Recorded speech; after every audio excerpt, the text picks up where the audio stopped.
अस्सलाम वालेकुम जी। AKH में आपको खुशामदीद। आज मैं आपसे बात करूंगा अपॉर्चुनिटी कार्ड जर्मनी के हवाले से कि ये वीज़ा जो है ये कौन सा वीज़ा है और इसको किस तरह से हासिल किया जा सकता है और ये किन लोगों के लिए।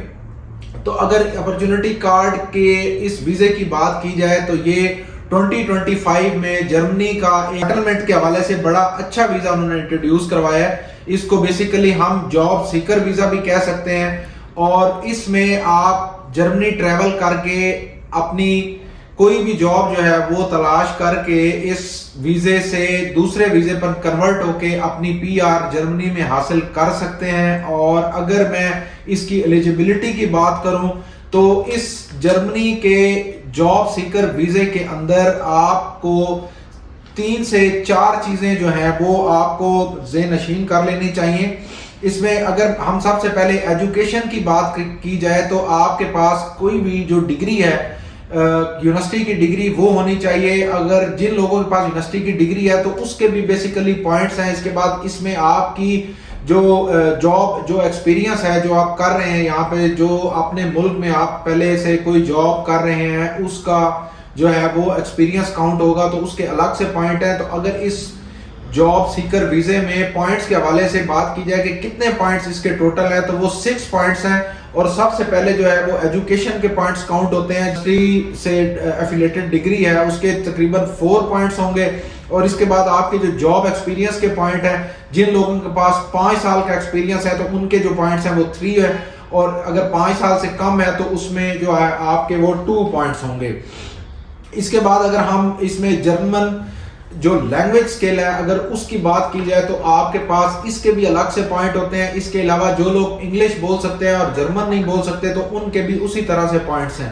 अब इसमें जर्मन जो लैंग्वेज है उसके पॉइंट्स के चंद लेवल उन्होंने रख के इन पॉइंट्स को डिस्क्राइब कर दिया है। और अगर इसमें लेवल की बात की जाए तो इसमें लेवल 3 जो है उसके 3 पॉइंट्स हैं। इसी तरह लेवल 2 है उसके 2 पॉइंट्स हैं और लेवल 1 में 1 पॉइंट कंसीडर होता है। और लैंग्वेज को नहीं जानते वो लोग अगर इंग्लिश में जाते हैं तो उनको जो है 1 पॉइंट दिया जाएगा। तो इस तरह से आपके पॉइंट्स की सारी कैलकुलेशन जो है इसमें होगी।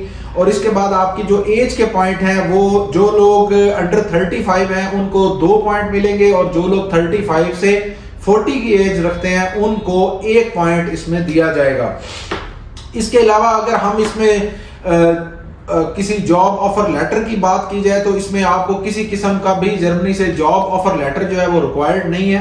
आप अपनी इन 6 पॉइंट्स की बेस पे ये वीज़ा जो है डायरेक्टली VFS में जाके जमा करवा के अपने डॉक्यूमेंट्स ये वीज़ा ले सकते हैं। और आपको जो इसका ड्यूरेशन है वीज़े का वो ऑलमोस्ट 1 ईयर का ड्यूरेशन है। आपने 1 ईयर में जो है वो ट्रैवल करके जर्मनी में जाना है और वहां पे अपनी जो भी क्वालिफिकेशन या जो भी आपका बैकग्राउंड है जॉब एक्सपीरियंस के हवाले से तो उस सिलसिले में आपने जाके उसी से मुतल्लिका आपने वहां पे जॉब तलाश करनी है।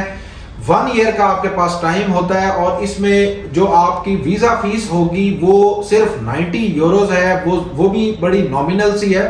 और इसके अलावा अगर बात की जाए अपॉर्चुनिटी कार्ड की तो इसके जो फायदे हैं सबसे बड़े वो ये है कि आप 1 ईयर में वहां पे जाके कोई भी पार्ट टाइम जॉब भी कर सकते हैं जो कि 20 आवर्स जो है वो आपको इसमें पर वीक जो है वो अलाउड होता है। और इसके अलावा अगर हम इसकी जॉब मार्केट की जर्मनी की बात करें तो वो बड़ी वास्ट मार्केट है जहां पे बहुत सारी अपॉर्चुनिटीज हैं आप लोगों के लिए।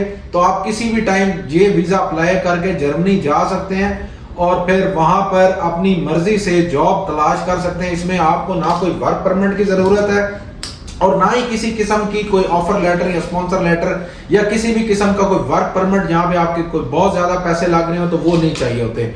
अगर हम इसकी बात करें कि ये जो वीजा है ये अप्लाई कौन कौन लोग कर सकते हैं तो ये हाईली स्किल्ड लोगों के लिए है, स्पेशली जो लोग IT का बैकग्राउंड रखते हैं या फिर इलेक्ट्रिकल इंजीनियर हैं, सिविल इंजीनियर हैं और इसके अलावा हेल्थ केयर से जिस तरह डॉक्टर्स हैं, नर्सेज हैं। और इसके अलावा स्किल ट्रेड में अगर हम चले जाएं तो इलेक्ट्रिशियंस हैं, प्लम्बर हैं, इसी तरह होटल मैनेजमेंट में है और इसी तरह सेलिटी और टूरिज्म से रिलेटेड जितने भी लोग हैं वो इस जो अपॉर्चुनिटी कार्ड वीजा है इसमें वो अप्लाई कर सकते हैं। और अगर हम इसकी बात करें कि ये वीज़ा जो है ये पाकिस्तान से अप्लाई किस तरह होगा, अब आपने सबसे पहले तो समझ लिया कि जो एजुकेशन है, आपकी एज है, जॉब एक्सपीरियंस है, उसके पॉइंट्स अलग से होंगे। तो जब आपके जो पॉइंट्स हैं वो अगर इसमें मैच कर जाते हैं तो आपने इसमें आपको सबसे पहले तो वैलिड पासपोर्ट चाहिए। अब वैलिड पासपोर्ट जो है वो आपका एटलीस्ट जो है वो 1 ईयर तक होना चाहिए, उसकी वैलिडिटी होनी चाहिए। इसके बाद आपके पास जो डिग्रीज हैं, सर्टिफिकेट्स हैं, अगर आप पाकिस्तान से अप्लाई कर रहे हैं तो वो HEC से जो है वो आपने टेस्ट करवाए हुए हों। इसके अलावा आपको जो है जहां पे आप जॉब कर रहे हैं वहां का आपको जो है वर्क एक्सपीरियंस रिक्वायर्ड है, या वर्क जॉब एक्सपीरियंस लेटर जो भी आपकी कंपनी होगी वो आपको बना के दे देगी। अगर आपने जर्मनी का कोई लैंग्वेज कोर्स किया हुआ है तो उसका आपको जो है वो एक सर्टिफिकेट अगर उस इदारे ने आपको दिया है तो वो रिक्वायर्ड होगा। अगर आप इंग्लिश में महारत रखते हैं तो वो आप मेंशन भी कर सकते हैं, और जिन लोगों ने आइट्स किया हुआ है तो वो वेल एंड गुड है, उन लोगों के लिए वो एक प्लस पॉइंट हो जाता है। इसके अलावा इसमें जो सबसे इंपॉर्टेंट चीज है वो प्रूफ ऑफ फाइनेंशियल जो है आपने अपने देने होते हैं, कि आपके बैंक अकाउंट में जो है वो एटलीस्ट 12,000 यूरो जो है वो इसमें होने चाहिए, ताकि आप वहां पे मूव करें और 1 साल अपने आप को जो है वो सपोर्ट कर सकें, ताकि वहां की जो गवर्नमेंट है उसके ऊपर आप बोझ ना बने। इसके अलावा इसमें हम अगर वेवर की बात की जाए, जो फाइनेंशियल प्रूफ है, इसको वेव कैसे किया जा सकता है, तो जो लोग जर्मनी जाना चाहते हैं इस वीजे के ऊपर और उन लोगों के कोई रिश्तेदार, दोस्त, अहबाब जर्मनी में है, तो वो ये भी कर सकते हैं कि उनका कोई स्पॉन्सर लेटर मंगवा ले। अब स्पॉन्सर लेटर जो है वो खास तौर पे एक फॉर्मेट है, उसके अकॉर्डिंगली होना चाहिए कि ये बंदा जो है ये यहाँ पे आ रहा है इस मकसद के लिए, और यहाँ पे होते हुए ये किसी भी तरह की कोई क्रिमिनल एक्टिविटी नहीं करेगा, और ये बंदा जो है ये हमारे पास रहेगा, इसका सारा खर्चा हम लोग उठाएंगे, ये हमारे घर में रहेगा। तो एक प्रॉपर जो है वो स्पॉन्सर लेटर आप लोग अटैच करेंगे, और उस स्पॉन्सर लेटर को वहां से जो है नोटरी पब्लिक भी करवाना जरूरी है।